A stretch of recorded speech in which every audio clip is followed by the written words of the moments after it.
શ્રી કૃષ્ણ, જય સ્વામિનારાયણ. તો અત્યારે છે ને બ્રેકફાસ્ટ થઈ ગયો છે આજે મારા અને પર્યંગનો બંનેનો.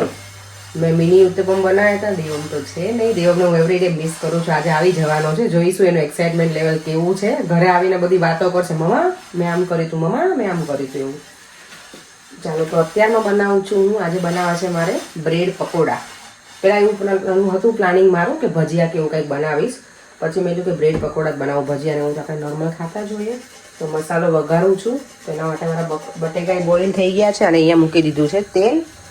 અહીંયા જો આદુ મરચાં લસણની પેસ્ટ છે. એટલે આ બધું વઘારી અને પછી બટેકાના જ મસાલો છે એમાં એડ કરી દઈશ. જે બટેકા બાફીને રેડી કરી દીધા છે, આમાં મીઠું નાખીને જ બાફ્યા હતા થોડું. એટલે તેલ આવી જાય એટલે એમાં નાખી દઈશ રાઈ, આ પેસ્ટ અને બસ થોડો વઘાર હળદર નાખીશ અને હિંગ, અને પછી આમાં હું એડ કરી દઈશ.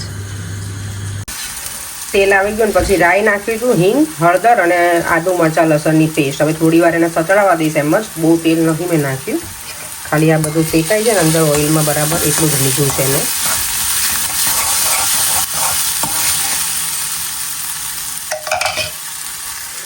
ઘણા લોકો આમાં લસણ ના પણ નાખતા હોય, પણ આમાં જે લસણ ડુંગળી ખાતા હોય નાખો તો સારો એનો ટેસ્ટ આવે. એટલે તારે તો ફટાફટ બનાવી લઉં અને પછી રેડી થઈને સલૂન પર જાઉં. મસાલો બનીને થઈ ગયો છે રેડી, એકદમ સરસ છે. ચાલો જો અત્યારે સવારમાં શોપિંગ સેન્ટરની અંદર આવી ગઈ છું. થોડું કંઈક લેવું છે એટલે મેં જો મને મળી જાય ને વસ્તુ તો સારું, તો લઈ લઉં અહીંયાથી અને પછી સલૂન ઉપર જઈશ. ફ્રાઈડે છે ને એટલે જો, અને આજે પણ સારો દિવસ છે, તો ઓવરઓલ અત્યારમાં બિઝી થઈ ગયું છે.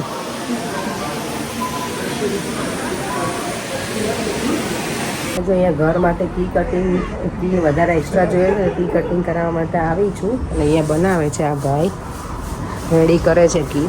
અહીંયાની કેટલી કહું પ્રાઇસ છે 7 એક કટિંગ કરવાની ખાલી. ઘર માટે જોઈએ છે એક્સ્ટ્રા, એટલે અને પરેંગ પાસે ઘણી વખત તો હું લઈને આવતી રહું તો બીજા રૂમની, તો એ પછી એક્સ્ટ્રા નથી એટલે બધું એક્સ્ટ્રા બનાવી લઉં.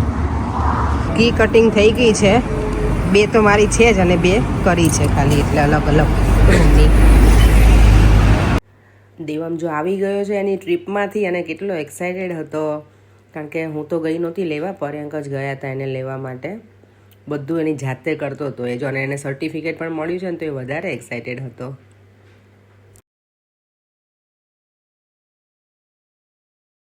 અત્યારે જો થોડી વાર બહાર નીકળી અને આવી છું M&Sમાં. અને M&Sમાં મેં શું જોયું બતાવું તમને. આખું એપલ જોયું, પણ ફેમિલી એપલ હોય ને એટલું મોટું છે. જો આ આનું નામ છે લોઝ બ્રમલી એપલ. કેટલું બિગ છે ને આ તો જો, આ તો એનાથી મોટું છે, હેવી એટલું છે. આખું ફેમિલી ખાઈ જાય ને એટલું મોટું છે. કેટલા ડિફરન્ટ બધા એપલ છે અહીંયા. પણ આપણે જે ઇન્ડિયામાં પેલા કણીવાળા હોય ને એવા ના હોય, આ થોડાક સિમ્પલ મને લાગે. ઇન્ડિયાના મને એપલ બહુ ગમે. એપલ શું ફ્રૂટની એટલી બધી હું બિગ ફેન નથી. ગમે ફ્રૂટ ખાવું, પણ સ્ટ્રોબેરીઝ ને એવું ગમે, એપલ ને એવું ઓછું ગમે. પણ અહીંયાના તો એપલ મને આમે નહીં ભાવતા. તો એક કામ હોય, સલૂન ઉપર આવું ત્યારે લઈને આવું સાથે. ઘરે તો ના જ ખાવ, એટલે સલૂન ઉપર કેવું કે ભૂખ લાગી હોય તો કાંઈ ઓપ્શન ના હોય એટલે ખાઈ લઉં. બહાર નીકળું પણ હું આ પેકેટ ને એવું કંઈ લઈને ના જાઉં, વેફર ને એવું, તો પછી એ ખવાઈ જાય, એટલે એવું નહીં લઈને જાઉં. એટલે આવું લઈને આજે બધું એવું જ આવી છું, એપલ, બનાના, પ્લમ્સ. મેં આજે લંચ મારું એવું જ કર્યું છે, ફ્રૂટ ડે રાખ્યો છે આજે મેં. ચાલો તો થોડી વાર ફરી લઈએ.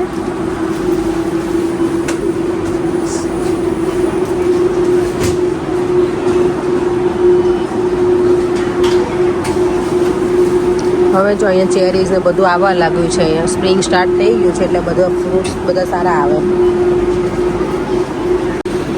અને આ આખો સેક્શન છોકરાઓનું ફેવરેટ હોય, ચોકલેટ્સ બધી.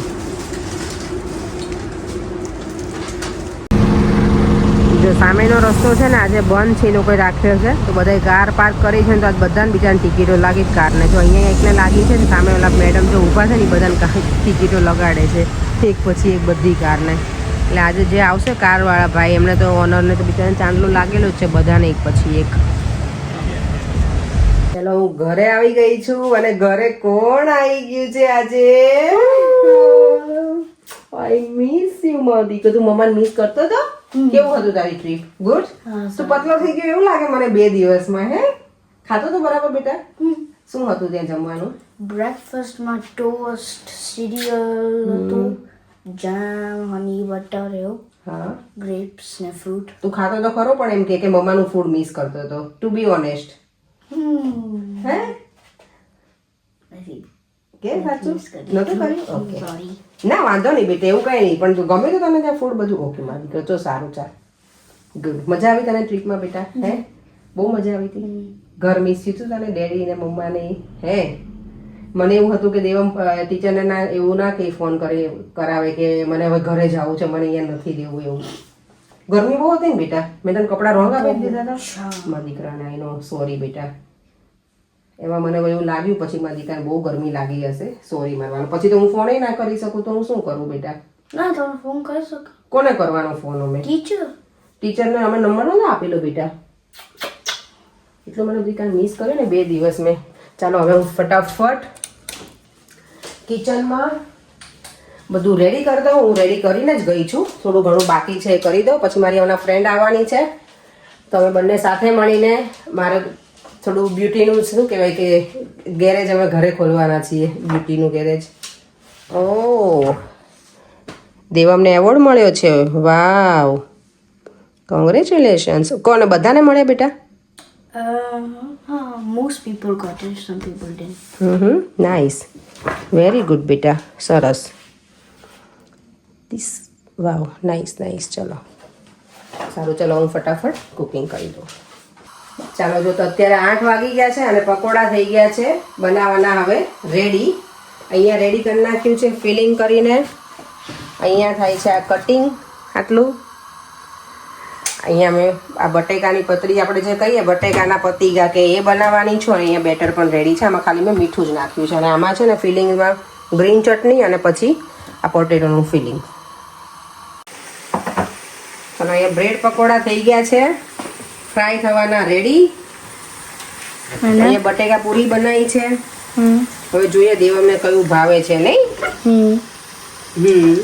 તને ઘરનું ફૂડ આમ થાય છે કે તને ખાવું છે એવું દેવમ? તારી 3 દિવસની ટ્રીપ પછી બેટા તને શું ઈચ્છા છે વધારે ખાવાની? પકોડા. પકોડા? ઓકે, એટલે જ મેં બનાવ્યું બેટા આજે. તમારો દીકરો શું કે હોલિડે માંથી જઈને આવે છે ને, તો એના માટે કંઈક એવી ડીશ બનાવું કે એને મજા આવે. યાર ઓકે ઓકે ગુડ. ચાલો ચલો, જો અમારા છે ને બ્રેડ પકોડા અહીંયા છોકરાઓ એન્જોય કરે છે. હે કોને વધારે ગમ્યું? શું ગમ્યું તને પીહું? બટેકા પૂરી? દેવમ તને બેટા શું? પકોડા? અને તને રાધા? તે તો પૂરી જ લીધી છે એટલે એ જ ગમે ને નહીં? અહીંયા દેવીબેન અમારા આવી ગયા છે, મને આજે હેલ્પ કરવાની છે ને વેક્સિંગ માટે. નહીં અમે બધા એન્ડ ટાઈમે જાગવા વાળા છીએ. એન્ડ ટાઈમે તો નહીં યાર, પણ આ બધી વસ્તુ તો આપણે કરવાની શું. હા એ જ ને. હવે અમે પાછું કંઈક નવું ઇન્વેન્ટ કરીએ છીએ, બનાનાના ભજીયા. આ હું બનાવું જ છું નોર્મલી. હા નાઈસ લાગે. આ પણ ભાવે એને ભાવે, મને બધા ના ભાવે. આઈનો પરેંકી ન ખાય. દેવાંશી છે ને છોકરીને લઈને આવી છે, તો મેં તું આ બનાવું છું, તું જમી લે થોડું, મજા આવે. ગરમ ગરમ હોય ને તો પછી અમારું કામ અમે શરૂ કરીશું આજે ફાઇનલી. મેં છે ને ટ્રાયેંગલ પકોડા બનાવ્યા છે, ઘણા સ્ક્વેર પણ બનાવે, પણ આજે પછી એવા નાટક કરવા મને ટાઈમ નથી એટલે મેં એક જ સ્ટાઇલમાં બનાવી નાખ્યા છે બધા જ. જો અમે લોકોએ તો જમી લીધું છે અને પરેશ અહીંયા બેઠા. પરેશ શું કહું તમે? કેચઅપ નહીં લઉં? ના બોલો બોલો, હમણાં શું કહી કે કેચઅપ નહીં લઉં, પણ જો એમાં શુગર બહુ હોય અને આમાં શું કઈ શુગર નહીં હોય ફેન્ટામાં? બોલ આવા પરેંગને છે ને અમારે કઈ પણ એક્સક્યુઝ ચાલે એમ. પકોડા જોડે ફેન્ટા. સોફ્ટ ડ્રિંક છે ને ઘણા ટાઈમ પછી પીધી ખાતો હતો ને. હમણાં ઓલું થમ્સઅપ હતી કોણે પીધી હતી? હમણાં જ મતલબ આ બે કેમ વર્ષો પછી મેં પીધી. શું વર્ષો પછી? હવે ખાતો નહીં.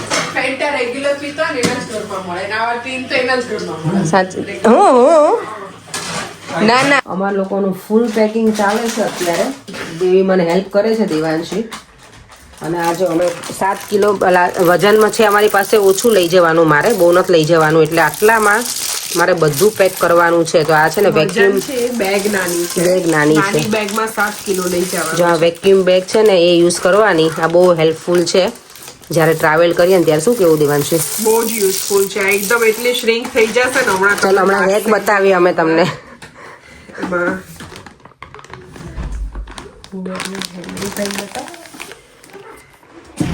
જો આ હુવર ચાલુ કરી દેવું ચાલ જો હમણાં થઈ જશે એકદમ મસ્ત વાવ